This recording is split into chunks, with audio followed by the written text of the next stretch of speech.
What's going on YouTube? Welcome back to a brand new video. So today I'm in the gym. We're going to be filming a video here. We're going to be taking you through how you can build a wider looking back. And if you watched the previous video to this, which I would highly recommend that you do before diving into this one, the reason that we're looking to do this is to create that illusion of having that smaller waist. So again, I would definitely say before diving straight into this one, if you want to understand a little bit more about what is required in order to really do everything possible in order to create that sort of illusion of having that smaller waist, then definitely check out the video before. But this video is technically for absolutely anyone. Ultimately, we're looking at a pull day workout. We're skipping a couple of bits because we're not going to be going through things like biceps. We're going to be looking at basically just the muscles of the back. So we're going to be covering quite a lot concerning the lats. And then we're going to be looking at the rear delts, the traps, the rhomboids, everything around that upper back area as well. I should also preface that, of course, when we're looking at creating that wider look, one area that we also don't want to be skipping is the side delt. So we want to be making sure that we're getting plenty of lateral raises into our training as well. I'm not going to be including that in today's video just because I'm coming at this more so from the point of view of back and basically creating something that we can turn into a pull workout. But definitely that muscle group isn't being forgotten, and that's something that you're going to want to get in as well. And finally, this is going to be an outline of exercises. So I'm going to be taking you through some of the exercises that I use and I love, and hopefully are going to work for yourselves as well. But what I'm not going to be doing is giving you specifics on volume. So in terms of things like intensity, reps and sets, that's obviously a very personal thing. And you know, it's going to be different for me, it's going to be different for all of my clients. None of my clients are on the same sets and reps. It's completely dependent on the person and what they're able to recover from, but also the training age as well. I think a general rule of thumb that I like to follow is ultimately, if somebody's new in the gym, the last thing I'm going to be doing is taking them to failure on exercises, and therefore we're probably going to need some more sets in there. Whereas with myself, I've obviously been training for a while, I'm able to safely, or as safely as possible, take things to a point of failure. I do most exercises for 2 sets. So there's going to be variances in terms of how many sets you can do, but ultimately this is going to be the outline for the training program in terms of exercises. Whenever starting any kind of a new training plan, generally you want to start with a relatively low amount of volume anyway and taper up from there. So actually, if you did want a general rule of thumb in terms of where to start with, start everything with 2 sets, give it a few weeks, see how you recover, and then watch your progression and see how you go from there. So without further ado, let's get into the workout. I only have one initial priority: the blue powder.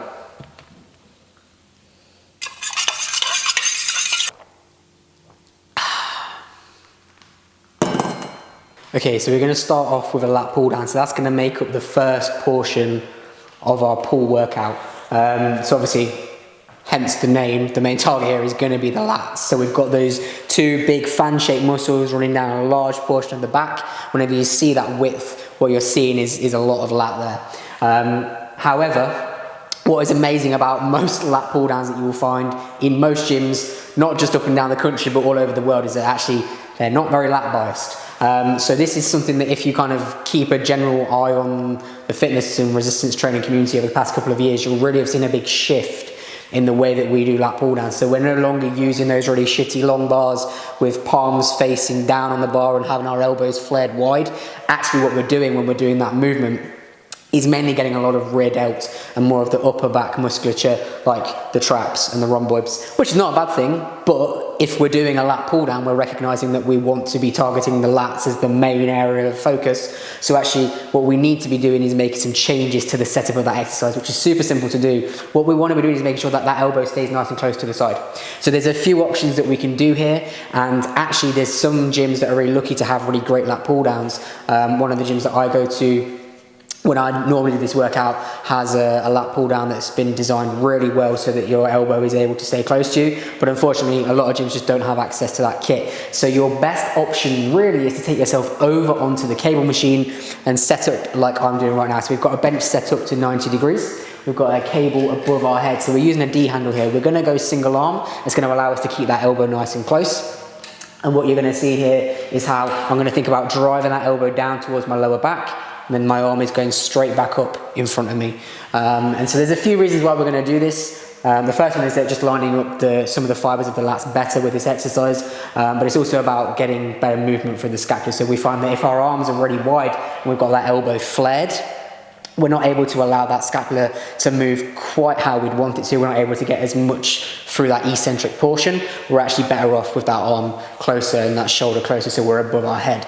The other third and final reason is that actually when our elbows are flared wide, and this might be something that isn't easy to understand, but when our elbows are wide, our lat is in a weaker position, and that's why we find that things like the rear delts and the rhomboids will start to take over. So there's 3 reasons there. To put it very, very simply, we want to be keeping that elbow nice and close to our side with a pull down alternative just like this one.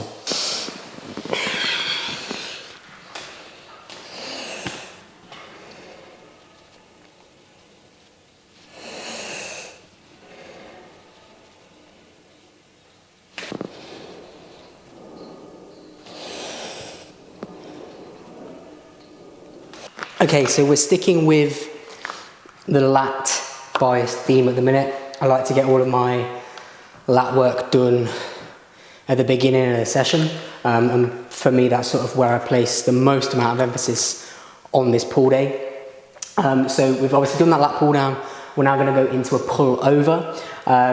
Normally when I'm doing this, I'll be using like a pullover machine. So if you've never seen one of those before, one to Google would be like the Nautilus lat pullover machine, and you'll be able to kind of get a bit of an idea of what that looks like. But obviously they're not difficult to come by, but they're not in your average gym normally.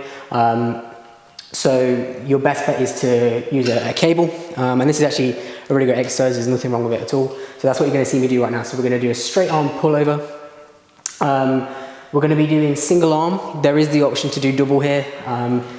Really, because again, I'm trying to keep that elbow nice and close, I'm going to go with like a neutral palm, so like palms in. So because of that, you're going to need a certain amount, like a certain attachment to get that to work.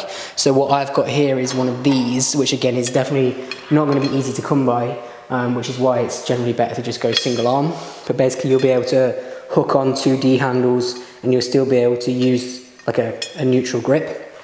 Whereas if you were to use like a straight bar, obviously you're going to have like either hands on top, so like palms down, or palms up, which again is just kind of going to slightly mess with that elbow placement. So generally, if something like that isn't an option, then it's just nice to go single arm.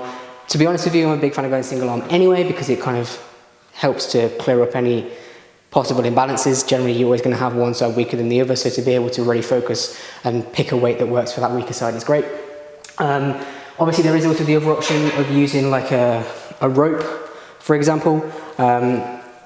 Again, there's going to be a few differences that would make, which I'm not going to bore you all to tears with, but there's nothing wrong with using a rope if you want to go for that and do both arms at the same time. Obviously, if you're somebody who doesn't have loads of time to spend in the gym, going single arm makes things double the time. So if you want to clean things up and do both at the same time, that's an option. But for this, we're going to go single arm. So pulley set to the very top. I'm going to focus here. Again, just like we were doing with the lat pull down, we want all of our internal focus to be on that elbow. The only reason the hand is involved is because it is holding onto the weight. So the idea here is that I go into that hip hinge position, I'm going to think about driving my elbow down towards my lower back, and then slowly back up to that position where I started from. With this, it's very easy to enter a range that's going to be passive. So whenever we're doing any kind of resistance-based training, what we want to be doing is staying in our active range. So that means that we're keeping all of the focus and on the muscles.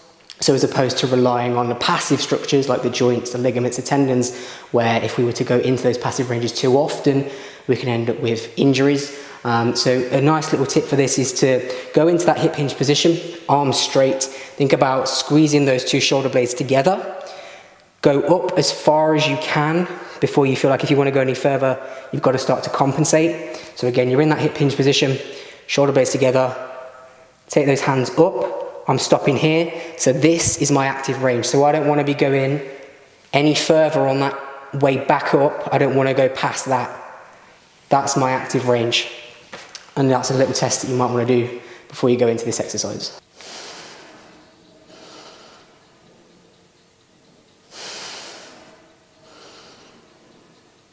Okay, so we're into the final lat biased exercise now, so we're going to go in with a row. Now, sort of the options here are literally endless. What you're going to see me doing is a relatively complex move. So if you're new to training and you've never done anything that's sort of like a supported row, really that's where you need to be starting. So what I'm going to do is also add in a clip of me going through a nice chest supported row. That's a great option if you're new, and that's going to be done on the cable machine, but obviously the other option is to find a row machine in your gym. Again, really the main thing that we're looking for is to keep it lat biased. So we want to have that nice neutral palm where we're able to keep that elbow nice and close to the sides. So I'm going to be doing a bent over dumbbell row. Again, another option here is that you can add in a chest support with a bench. So if you set a bench up with a little bit under 45-degree angle and then lean onto that and go through the row in that position. With that, obviously you've not got a set path of motion. So if you are new, you've got that ability to kind of wobble a little bit, but it's better than having no chest support at all. But like I said, because I'm pretty good at this sort of stuff now, I'm at the point whereby I'm going to be doing one that's not quite as stable. It means that I'm able to use a lot more weight. I did start out doing it with a chest support, but once the dumbbells start to get bigger, it's quite difficult to get onto the bench. It's quite difficult to then get them around the bench. It just becomes a bit of a pain. So again, the options here are endless. I'm going to insert a clip of me going through this dumbbell row, but I'm also going to insert a clip of me doing the chest supported single arm row, which is a great option for anybody, not even just new people. I also like to use this one as well. So there's plenty of lat bias rows that we can get in there.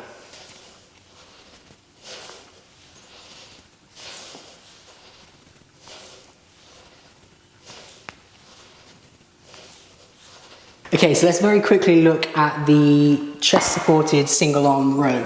Now for this, we're going to want a bench set to 90 degrees, pushed up towards the cable machine where we've got this pulley set up so that when my arm is straight out in front of me, that cable is running straight through my arm. What we can do, if we're struggling to lean into the bench, which is obviously what we want because we're wanting it to be chest supported, if you have got a core pad or an ab mat, some gyms might have them. It's not a bad idea to attach that to the bench so that it's a lot easier to lean into. If you've not got one, it's not the end of the world, but you just try to lean into that bench as much as you can for that chest support.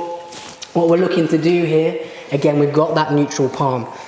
So we're looking to drive that elbow down towards the lower back and then straight back out in front of us again.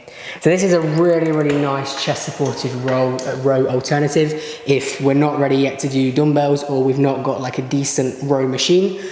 Pretty much every gym all over the world is gonna have a cable machine. So hopefully this is a good option for yourself if you feel it's appropriate. Okay, rear delts. So again, a bit like the row, whenever we're looking to create a rear delt bias, our options are pretty endless. Some exercises that you could utilize, but I'm not going to be going through here, is like a reverse pec deck. We could do like a reverse cable fly. I'm actually going to do 2 row variations today. On another day I do have like a fly in there as well, so I am kind of varied in what I do, but today it just so happens that both of the options that I'm gonna, or exercises that I'm gonna do, are both row variations. So we're gonna start off with literally my favorite rear delt exercise. Generally not one that people are seen doing a lot, but is a really, really nice exercise. First of all, it's on the cable machine, so it's great because we're able to set it up to match our structure. It's also really nice because we're able to get a flared elbow. So obviously once we're getting that flared elbow, we're kind of switching more so to the rear delts in terms of our bias, in terms of muscles. What we're also able to do with this is drop the elbow down a little bit. What you might see with a lot of rear delt exercises is that we have that sort of 90-degree shoulder. The problem here is that when you'll see this on sort of like reverse cable flies or a pec deck, we're not able to fully shorten that rear delt, and that's because of some structures within the actual shoulder joint prevents that humerus, that upper arm bone, from being able to move back further, which means we're not able to fully shorten that rear delt. With this, what we're able to do is drop that elbow down slightly around about that 45-degree mark, and as you'll see, I'm able to get that rear delt shorter by pulling that elbow back further. That doesn't mean that reverse pec decks and reverse cable flies are bad. It just means if they make up the soul of your rear delt training, you might also want to try adding in like this exercise or the row variation that we'll do after this, just so that you are getting those rear delts fully short. With this, we're going to do a crossover. So it's a crossover rear delt row. So I'm grabbing onto the left cable with the right hand and the right cable with the left hand. I've then got my arms straight out in front of me. I'm going to think about driving those elbows back and down, squeezing my shoulder blades together, and then slowly back out in front of me. For those of you watching this that are a little bit sort of on the nerdier side like myself, this exercise is also great because it gives us a drop off. So we know that as we pull our elbows back, our rear delts are getting weaker. So what we really want is an exercise that as we pull back and we get weaker, that weight gets a little bit lighter so that we've got what we'd call a congruent profile. So this exercise does that because the cable is getting slightly closer towards the shoulder. If that meant nothing to you, it's not a problem. To put it very simply, it's a really nice exercise because as we get weaker, the weight drops off slightly.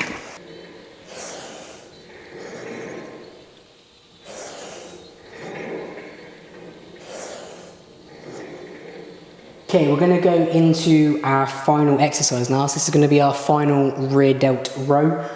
This setup looks far more complicated than it actually is. This is actually literally just a standard row. I don't own a straight bar.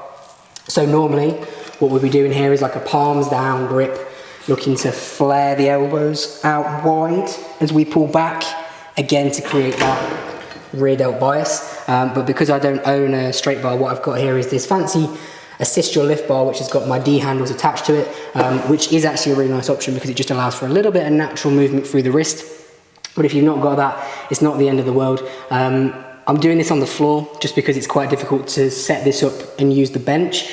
But generally in most gyms, you might find that there's actually like a seated cable machine row with like a little seat on it which you can use. If you don't have that, obviously you can just pop yourself on the floor. What you're probably going to want is a dumbbell out in front of you just so that you're able to get further back from the machine but have some stability that you can push into so that you're not being pulled back in the other direction.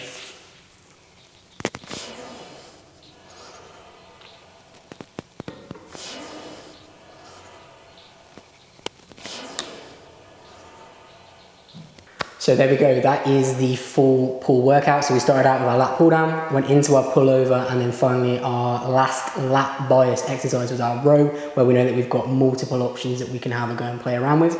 We then went into 2 rear delt exercises. Both of mine today were rows. So initially we've got that dual crossover rear delt row, which is a really, really nice exercise. So if you're able to set that up, I would definitely give that a go.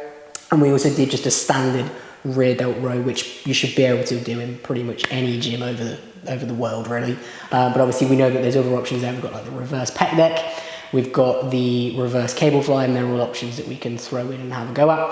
As I mentioned at the beginning of this video, a couple of things. So first of all, didn't go into the specifics on volume, so that's talking about intensity, rep sets. They're generally things that you're gonna need to figure out for yourself, as hard as that might be initially. If you're new to any kind of training program, generally I start people off on 2 sets anyway, looking to have our main focus on form, tempo, just the general execution of that exercise, coupled with that mind-muscle connection. So where can you feel it?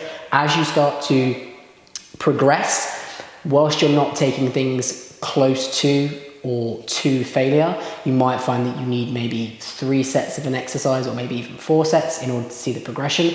But as you ramp up that intensity and you're able to take things to failure, you're going to be able to actually drop down on the number of sets that you're doing because you're going to be getting more out of those sets themselves. The other thing obviously that we touched on is the fact that there's another muscle group that we're going to want to train in order to create that illusion of that wider back, and that's going to be those side delts. So anything where we're looking at kind of like lateral raises are things that we're going to want to incorporate into any training program anyway as well. Once again, I do want to make sure that if you want to get the most from this video, you watch the previous video where I talk more on the nutrition side of things and what's going to be realistic for you based on where you're at in your transition. As always, if you guys found this video useful, please drop a like on it. Any questions at all, leave them in the comments down below, and I'll see you all in the next one.